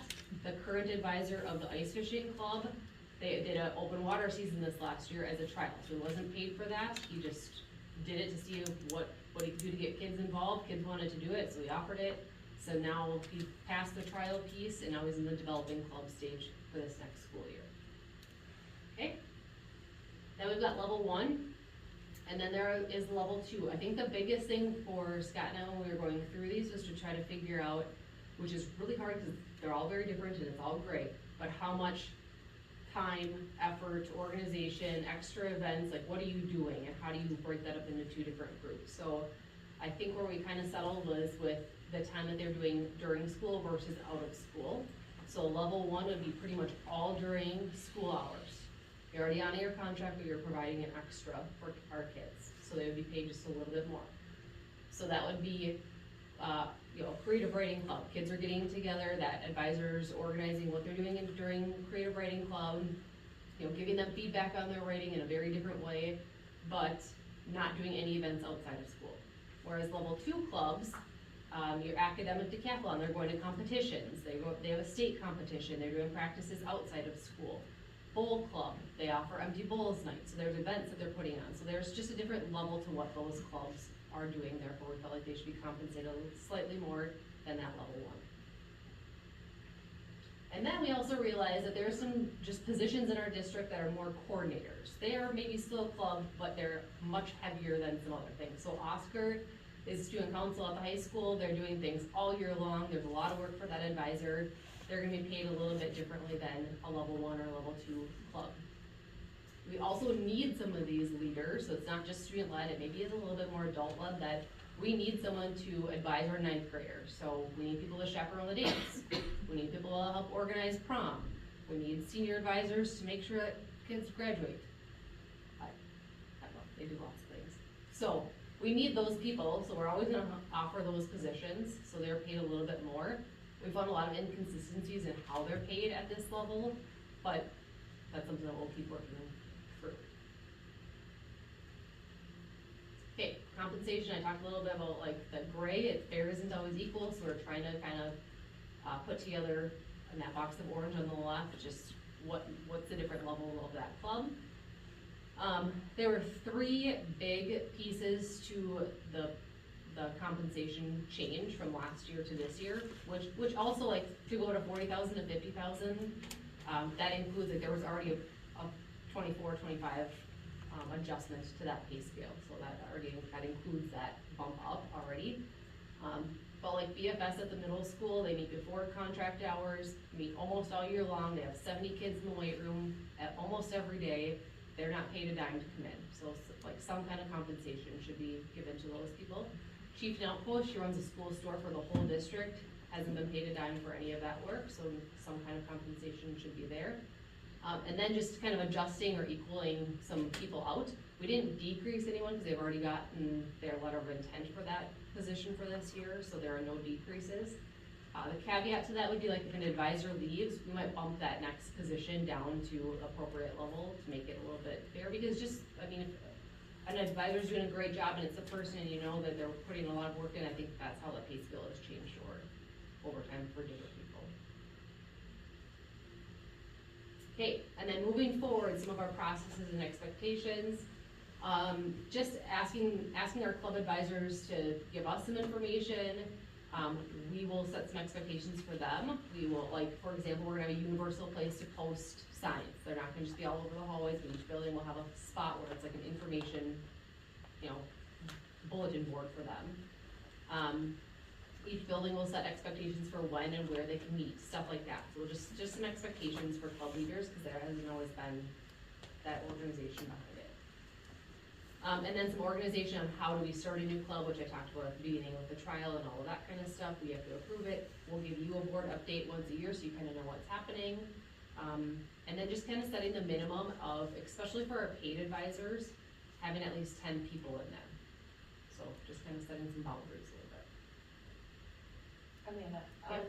before you get to this piece, so I remember in the last few years, you've had an event at kind of the end of the year where 8th grade students have gotten to interact with the different clubs and things like that. I think that's the one thing that I would love to see, is that there's some sort of involvement with the clubs that require them to, I'm not saying you have them in 8th grade, I'm not saying that, but towards the end of the spring, that there's some connection down to 8th grade so that they know what clubs are available.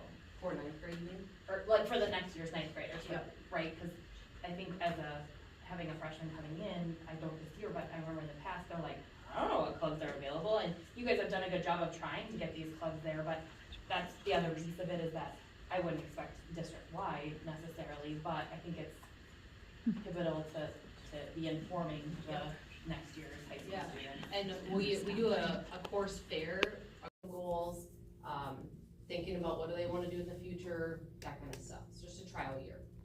If all goes well, they're gonna come to us and ask, can we keep this club? We've got 10 members, we're doing great things, we wanna keep going. And then we're gonna say, sure, why not? And then they're gonna be a developing club. So they're gonna be paid kind of the lowest on the pay scale, if you will. And they're gonna show us one more year of some growth, but that advisor would be a paid advisor.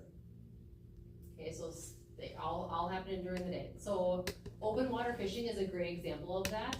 The current advisor of the ice fishing club, they did an open water season this last year as a trial, so he wasn't paid for that. He just did it to see what he could do to get kids involved. Kids wanted to do it, so he offered it. So now he passed the trial piece, and now he's in the developing club stage for this next school year. Okay. Then we've got level 1, and then there is level 2. I think the biggest thing for Scott and I when we were going through these was to try to figure out, which is really hard because they're all very different and it's all great, but how much time, effort, organization, extra events, like what are you doing and how do you break that up into 2 different groups? So I think where we kind of settled was with the time that they're doing during school versus out of school. So level 1 would be pretty much all during school hours. You're already on your contract, but you're providing an extra for our kids. So they would be paid just a little bit more. So that would be, creative writing club. Kids are getting together, that advisor's organizing what they're doing during creative writing club, giving them feedback on their writing in a very different way, but not doing any events outside of school.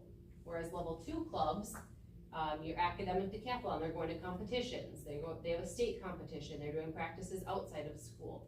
Bowl club, they offer empty bowls night. So there's events that they're putting on. So there's just a different level to what those clubs are doing. Therefore, we felt like they should be compensated slightly more than that level 1. And then we also realized that there are some just positions in our district that are more coordinators. They are maybe still a club, but they're much heavier than some other things. So Oscar is student council at the high school. They're doing things all year long. There's a lot of work for that advisor. They're gonna be paid a little bit differently than a level 1 or a level 2 club. We also need some of these leaders, so it's not just student led, it maybe is a little bit more adult led, that we need someone to advise our ninth graders, so we need people to chaperone the dance, we need people to help organize prom, we need senior advisors to make sure that kids graduate. I don't know, they do lots of things. So, we need those people, so we're always gonna offer those positions, so they're paid a little bit more. We found a lot of inconsistencies in how they're paid at this level, but that's something that we'll keep working through. Okay, compensation, I talked a little bit about like the gray, fair isn't always equal, so we're trying to kind of put together in that box of orange on the left, just what's the different level of that club.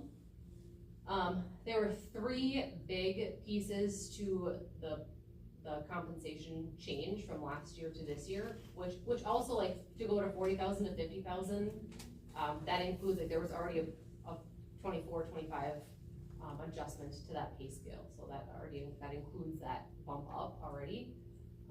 But like BFS at the middle school, they meet before contract hours, meet almost all year long, they have 70 kids in the weight room at almost every day, they're not paid a dime to come in, so like some kind of compensation should be given to those people. Chief Nelt Coach, she runs a school store for the whole district, hasn't been paid a dime for any of that work, so some kind of compensation should be there. And then just kind of adjusting or equaling some people out. We didn't decrease anyone because they've already gotten their letter of intent for that position for this year, so there are no decreases. The caveat to that would be like if an advisor leaves, we might bump that next position down to appropriate level to make it a little bit fair, because just, I mean, if an advisor is doing a great job and it's a person and you know that they're putting a lot of work in, I think that's how that pay scale has changed over time for different people. Okay, and then moving forward, some of our processes and expectations. Just asking our club advisors to give us some information. We will set some expectations for them. We will, like, for example, we're gonna have a universal place to post signs. They're not gonna just be all over the hallways. Each building will have a spot where it's like an information, bulletin board for them. Each building will set expectations for when and where they can meet, stuff like that. So just some expectations for club leaders, because there hasn't always been that organization behind it. And then some organization on how do we start a new club, which I talked about at the beginning with the trial and all of that kind of stuff. We have to approve it. We'll give you a board update once a year so you kind of know what's happening. And then just kind of setting the minimum of, especially for our paid advisors, having at least 10 people in there. So just kind of setting some boundaries a little bit. Amanda, Yep. before you get to this piece, so I remember in the last few years, you've had an event at kind of the end of the year where 8th grade students have gotten to interact with the different clubs and things like that. I think that's the one thing that I would love to see, is that there's some sort of involvement with the clubs that require them to, I'm not saying you have them in 8th grade, I'm not saying that, but towards the end of the spring, that there's some connection down to 8th grade so that they know what clubs are available. For 9th grade, you mean? Or like for the next year's 9th graders, Yep. right? Because I think having a freshman coming in, I don't this year, but I remember in the past, they're like, I don't know what clubs are available, and you guys have done a good job of trying to get these clubs there, but that's the other piece of it, is that I wouldn't expect district-wide necessarily, but I think it's pivotal to be informing the next year's high school students. And we do a course fair, a club fair on the first week of school too. So clubs set up in the gym, so the kids can walk through there during both lunches and learn about those clubs that are happening then too. So kind of once the school year gets started, and make sure we have advisors and all that kind of stuff too. Perfect. All right, and the next one, if you can open up that spreadsheet, that's the list of current, oh, shucks. Awkward question. It's okay. That's the list of current clubs. Anyone have a guess of how many? We currently have in the district? 40, because that's when we go now. I was gonna say 60. Do you want me to keep scrolling? 60. Should again? So you can see most of them are high school. Obviously, it's just easier to organize kids for clubs at the high school level. They're obviously more independent. They can do things after school, so obviously that's why. There are pieces on there that are district-wide, so a DI coordinator, we haven't had a DI coordinator in quite some time, but that position is just still there as a coordinator position, and then DI coaches would be listed separately. And then you can just kind of see they go down through each building. Welcome.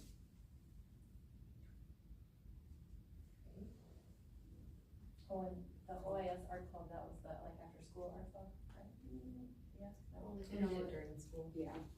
Roxy was able to make that happen during school. So she went through that trial, and now she's filled the form to do it again, so we'll talk to her about, like, do you want to do this again? And then, she would be a developing club this year. Okay, and then so that everyone understands what each of our clubs are, because I don't think all of us in the room do, we're gonna have them fill out this, slide, and then each of these slides will be linked to our webpage, so it just gives us a little information about what each club does, when they meet, how do I get onto this club, what are my expectations if I join this club, and then it'll all be linked onto our webpage. So that will be something that we do during in-service with all of our club advisors. Especially for parents too. The parents can go and what the expectations are. Why don't you join though? Exactly. Yeah. Open water fishing club. Yeah, why not? So just keep it going, right? Like we wanna keep evaluating, we wanna work on those descriptions that we have up there, we'll give you an update, and we'll just keep looking at what we need to do differently or better. Thank you. Any other questions for you? I can tell it was a lot of work, so thank you. Just took me 5 minutes or so. Long overdue. I would say, Scott and Amanda, when I went over there and saw the whiteboard with all the things written and arrows and how we move and coming up with a tiered system. So I think that it does one really, really positive piece. It encourages new opportunities to come, and it shows people that there's a process to go through to put you on a scale at some point. And so one thing that we will be bringing back to you is, okay, here's the scale and here's what it looks like so that you can see all of the dollars. Like when we did that, like Amanda said, that total $10,000 difference includes the wage increase from the year before. So it looks actually like more when it's settled out. And there are some people who will maintain a wage because we're not gonna have anybody go backwards, so. And there, I didn't say that there are some open positions on there, so we will not fill those if there's no student group or advisor to fill those. So that was one thing we talked about, like, how do we post the position? It was a volunteer. An example is we had a staff member who ran Gamers Club and left. Well, who's taking on Gamers Club? And is it a posted? Well, they didn't get paid. So here, would you like to volunteer for a new position? You know, so that was the other piece. If a staff member comes forward and says, hey, I wanna do this, they will be in a trial phase of that organization. And then we'll have a sheet filled out so we understand what they're signing up for as well. So we'll be able to look a little bit better at compensation when we get to that point in this school year based on some stuff that info we might get before then. Yeah, I'm not sure if we do that in an open session, because people's Oh, I names are tied to completely it. agree. So I think that that's the. But last year we talked about that when looking at pay scales, like how do we differentiate how this much time this person. But the other works, beautiful vice thing is, versa. you've created a system that has tiers where you absolutely could do it without names, because there's a lot of tiers and coordinators, and I think that was the piece that has been missing, is the consistency, right? And so. And there would be some people who would be getting paid this year that weren't, or that wouldn't be slated to be getting paid, so those are the ones in particular that we would be bringing to the next phase, but we just wanted you all to see and be able to digest and think about questions that you would have us answer before we make the next move. Will that presentation be added to the board docs? It is under the, admin reports. It was actually in Amanda's admin reports. So it's in there. Yeah. It's under Amanda's. April's on vacation, if you didn't notice. So, some things. And it's under club review. Club review, it's linked in there. Yeah. That's the, this link right here is exactly like. When you said that, it's okay. When it was an item agenda, I said there wasn't anything else. Well, if there's nothing more with that, we'll move on to 5, which is administrative and department reports, and we're gonna start with Julie Bender. All right. You never know. Yeah, so kind of talking as a whole here, 4K4, class placement letters have been sent out, so we were able to get all of that out into the mailboxes last week. So I know that's something that everybody always waits for. It's a very big deal. opening that up and seeing who you're going to have as your teacher. So really trying to do the very best we can there and placing students where they're gonna have the most success. So weirdly, it's kind of like a fun process and then getting everything ready, and it's stressful for everybody in the office, I would say, Belinda and Kelly, but I had fun with it, because I got to make all the fun, colorful things to go on the packets. We are exploring some different ways of increasing safety and security at the elementary school. I've been working closely with Carlene and Hunter and Lori for Kids Club, Bruce, and looking at different ways that we can secure things now, because we need to with our youngest learners in that building. There are just some things that we can do better. So there will be a way that we can have a semi-secure entrance, and I say semi-secure because it is nowhere near compared to what the other buildings are going to be at this time, but it is going to be where visitors go in that first set of doors, and then the second set of doors will be locked. So that's something very different for the elementary school. Those second set of doors have always just been open. So we're gonna be able to lock those. We're getting a sliding window to the left where that, right as you walk in and you look and it's just a random window, that's now gonna be a sliding window that matches the high school, so then we can talk with visitors through there as well. So just minor things that can put that safety in place for right now. Also looking at different things with Kids Club. Lori's done a really nice job working with all of us, and she has transferred all Kids Club needs, everything, pick up, drop off, all the things to the east side of the building. Say east. East side of the building, and that also is gonna be remaining locked. And Carlene and her team has done a beautiful job being able to get where you click on things and the camera comes up, and all of the things that are way out of my knowledge, but that's why we're a team. So it's gonna be great. Parking lot, oh, it's happening, but that's gonna be okay too. So the painters actually come on Friday, and we are going to paint some lanes similar to the intermediate school. It is not going to cause any stress for staff because there's still room for staff to park there.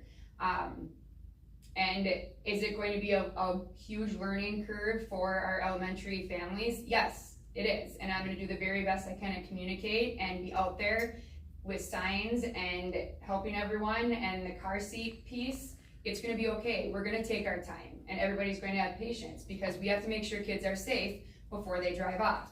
So maybe if people don't like how long it's going to take, they'll start riding the bus. Or not, I don't know, but we have to do something different than walking kids across into the church parking lot. I'm really just not comfortable with that, so we are going to change that. So if you see some painters out there on Friday, clap your hands, because it's exciting. Hunter said no, I wanted to make the yellow lines like sparkle and do all that. He said no. That's fine. It's the first time he told me no.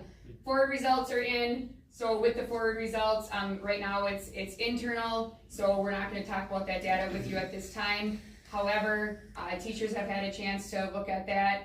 It did take longer because the language has changed with the terminology of how the state is explaining things now. So instead of, I had to write this down to make sure I had it correct, instead of below basic, basic, proficient, and advanced, the new terminology is developing, approaching, meeting, and advanced. So just looking at it a little bit different, and yeah, it's going to help as we move forward with the different pieces and with the state, and especially with our youngest learners with Act 20.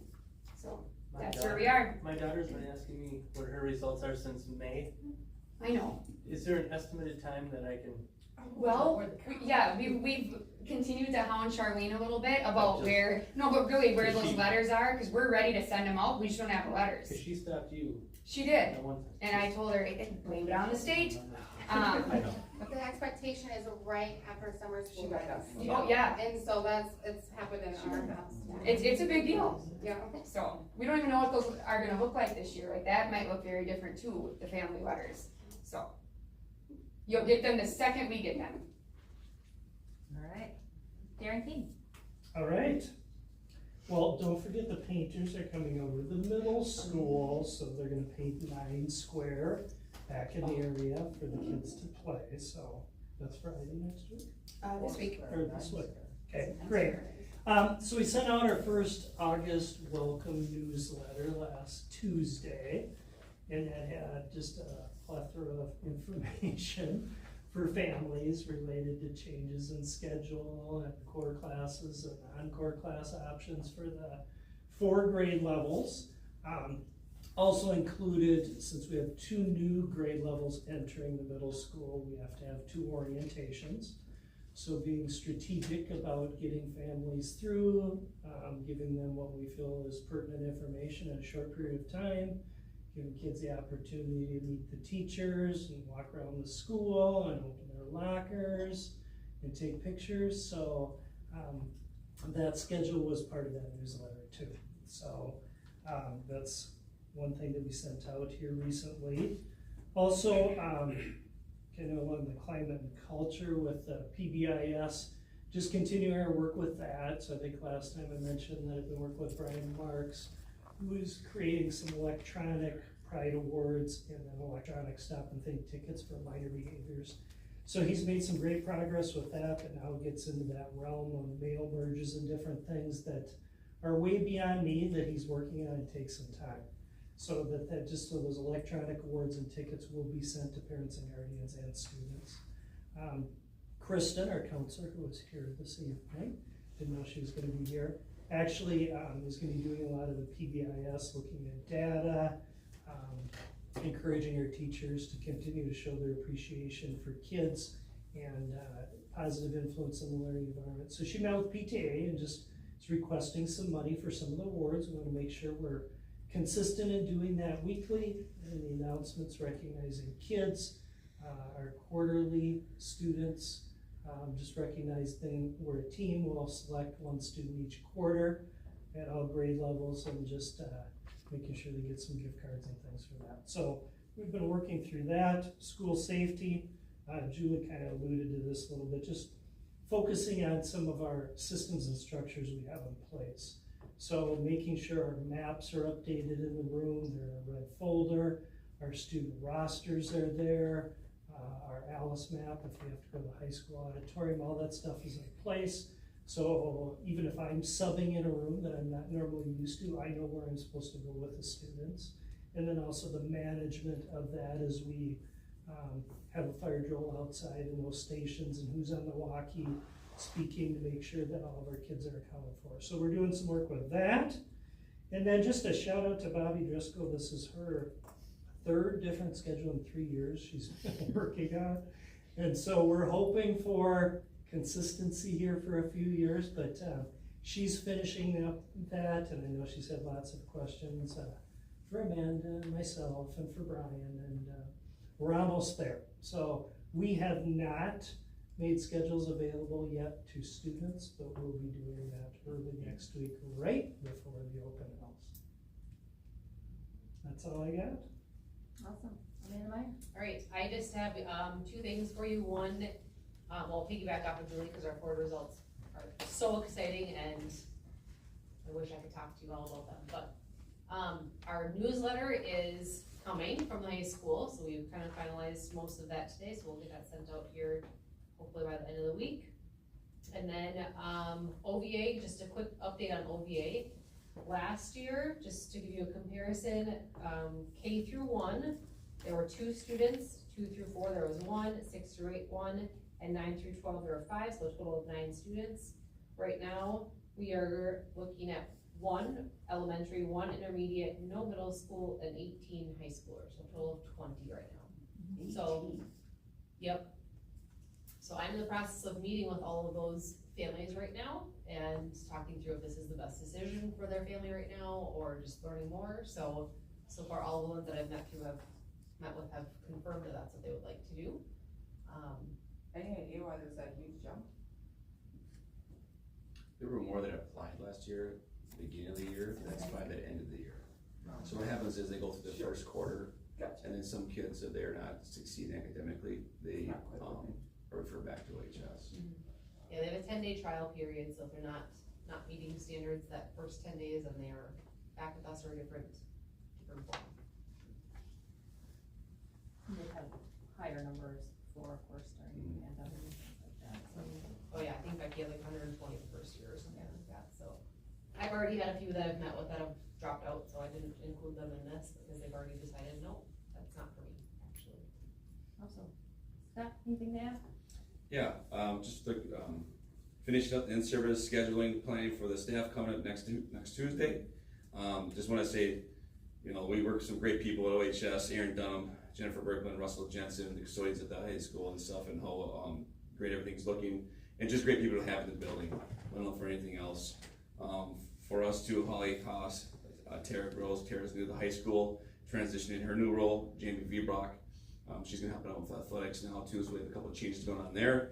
But they're definitely been in August, put in their time, you know, and also for our freshman orientation next week, we started link crew training for our gonna be junior students, and then on August 26th, we have our freshman orientation, our link crew day for all freshmen that come in during the morning for approximately 4 hours and basically walk around the building, check out their lockers, same thing, go to the classroom, do some team activities and some games, and get to meet some of their teachers. So that's what we have moving on to OHS. Awesome. Are you sick or are you just coaching football? Just coaching. Yeah. He was yelling at me all day long, so. Freshman orientation is the 26th? Correct. What time? I believe it's 8 to noon. Thank you. Guys, that really doesn't have it in her calendar, so. Moving on, Shannon. There was a Mentioned both of those items, so just again, finalizing. I have it in budget, and we have audit scheduled for next week. Awesome. Becca Stiles. You know, kind of going along the theme, you can see safety and security is top of mind for all of us on our team. We actually applied for a grant that's just over $20,000 that will do digital mapping of the school district, and Hunter and Bob were pivotal in making that happen. So it sounds like it's a for sure grant, which I like for sure grants, so I will let you know if it's a for sure grant, but it will be really improved emergency response. So we're excited about that. A mentoring update, if you can click on that, please, thank you. As you know, we have a mentoring program already established. It's been established for quite a few years. Wanted to kind of bring it back, but it's required by the DPI that new to system, so that's people who are brand new to education have a mentor for at least 2 years, and new to district have at least 1, and they can opt into 2. That's how we do it in our district. And just a quick summary, right? It's mandatory, but it's also a critical first step to support. I think we all can know and buy into the idea of when you start something new, if you have somebody that's gonna support you through it, you generally have better mindset and feel like you can do it well. The people who are mentors have to be trained through this DPI training process. Amanda and Julie have worked on a mentoring program. We actually have a Schoology course that we've created, so we don't have to send people out to get training. And I see I'm still on that, so I get all of their assignments. I'm not grading them, but they do send in assignments. It also allows for consistent check-ins. So this is the additional person of support that can do what's needed to support people as they come into our system. We also have structured dialogue. There's a link there, you don't need to click on it, but it's topics provided by the DPI that each month a mentor should be talking to their mentee about. And that whole idea of comprehensive support. Here's what our data has looked like over time for the number of mentors and mentees that were paid by each, or I'm sorry, mentors that were paid by each category. And if you scroll down a little bit more, please, Carleen, this is how we've paid them over time. And you can see that it's been consistently the same. So as a team, Julie, Amanda and I, and Darren and Scott all talked about it, and we would like to increase year 1 to $1,000 and year 2 to 500. So just asking for you to let this roll around in your head, and I'll bring it back at the next meeting. The people who are gonna mentor this year already said yes to 500. So I still think we should have a conversation about that. And then you can see in green, the new, the idea again of people having, and this came directly from conversations that Shannon and I had with support staff about what did they feel like they needed to be successful. In mentoring of paras was one of the pieces that, you know, it's difficult to transition to those roles and you have to learn a lot of pieces. So if we could build in a system, and we actually sent out a survey last year, and there are people who said they would help Ruth and Jesse build the mentor program for paras. And you can see this is a little different gradient. It has onboarding and literally talking about daily support for the first week. People need support you walk into these new positions. And then that ongoing support with weekly check-ins for the first 3 months, followed by every other week check-ins, ending at that next 3 months. So essentially a 6-month mentoring program. And these people would get training. There isn't a specific requirement, but that we would have a mentoring handbook. And so that's already in the works with the idea that we would move forward. We don't have any compensation tied to it at this point, but we would like for you to consider some compensation for the people who are willing to mentor the new people. And yes, sometimes mentors take on 2 people, so they would then get, if a person mentored 2 people, they would get $1,000 as opposed to $500. But it is additional work when you're supporting another person. And we just feel it's really important. So I just wanted to have that in front of you before I bring it back to the next meeting. Was there any thought of giving an extra personal day at all to the mentors? I only bring up this. No, because we don't have subs, so we don't want them to be. Right. But I mean, but I just know that has been used. Some districts do this, so I just wanted to. And so, and honestly, it absolutely comes up, and I think what people have said back to me is that I super appreciate the time off, but when I have to plan for a sub, it's right. The money to be able to pay for things is helpful. So educators is 1,000, and parents is 500? Educators for year 1 is 1,000, and year 2 is 500, and paras would be 500. Alright, anything else for Becky? Alright, I'm gonna note the time. I'm not done. Oh, I'm short, I'm short, I promise, but, the DPI announced that Ames Web Plus will now be our Act 20 assessment. So as we talk about assessments, the forward exam, the ACT, the pre-ACT, now we are adding a 4K grades 3 literacy assessment that's required by Act 20. And this is the year that it goes into effect. We are very fortunate to have made this decision to have a reading specialist, because Patricia Kramer has been actively engaged with all of the changes, and I think there's 7 updates on the Act 20 website from May, June, and July, so since school ended. So her, along with Julie, are working closely with what we have to do and how we're gonna get it done. And this goes all the way to developing individual plans for students and diagnostic assessments, and there's a lot that's coming, and we are moving forward with it with a really positive outlook, because there isn't anybody who believes that we shouldn't be looking at kids who are struggling to read and intervening and making sure they get what they need by the time they enter 4th grade. So that's positive. And lastly, vector training, which isn't on my list, which is the mandatory training. I just want to do a shout out to Clint Strum, who just happens to be in the room right now, because he, as part of his new responsibilities, is setting up that software for the mandatory trainings and having a lot of fun doing it. That's the case. It is. So again, as people taking on different leadership, kind of moving around opportunities and exploring ways to best serve staff. So that's where we're at. Awesome. Alright. It is 2 minutes to 7. Let's take 10 minutes and we'll kind of start our regular meeting at